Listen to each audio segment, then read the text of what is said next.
one that's been really concerning regulators for quite some time. Of course, telehealth really emerged during COVID, where it was, you know, the rules were sort of very much relaxed so that it could become a standard part of medical practice. But what that's actually spawned is an industry of commercial operators, some of whom are providing, you know, very worthwhile and convenient service to consumers, which they're paying for, you know, completely out of pocket.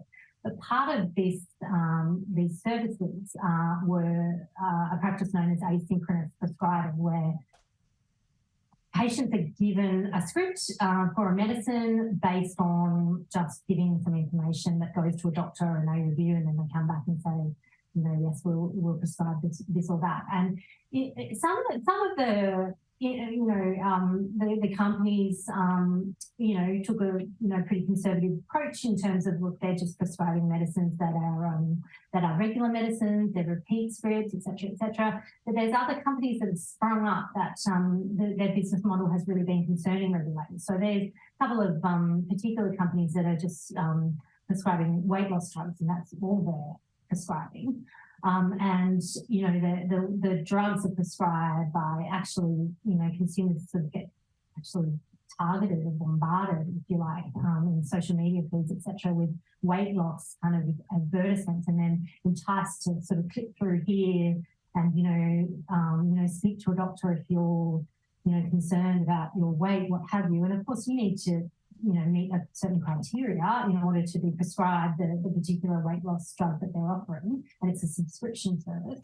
But there's no checking, so you could virtually sort of say anything in your quiz, and you know, they say that there are checks and balances, but I've actually carried out experiments, and you know, you very easily can, you know, be prescribed these drugs, even if you may not be indicated for you. So they basically, what the Medical Board of Australia has done is that they've done a review, and now they've come out and they've said, look, you know, we do not support asynchronous prescribing. It is not best practice. If you are a doctor and you're engaging in this practice, you're going to have to explain yourself. So it's not actually banning the practice. So the telehealth companies will be able to continue to prescribe, you know, in this fashion, but they need to have consulted with the patient first or have access to the patient's records. So it's not a complete ban, but it's a winding back, and it certainly will be quite a challenge to the business model of some of these operators who have sprung up as, you know, medtech, health tech companies, you know, since the advent of widespread telehealth. Yeah, an interesting move. Natasha Robinson, always appreciate you making the time. Thanks for that. Thanks. See you.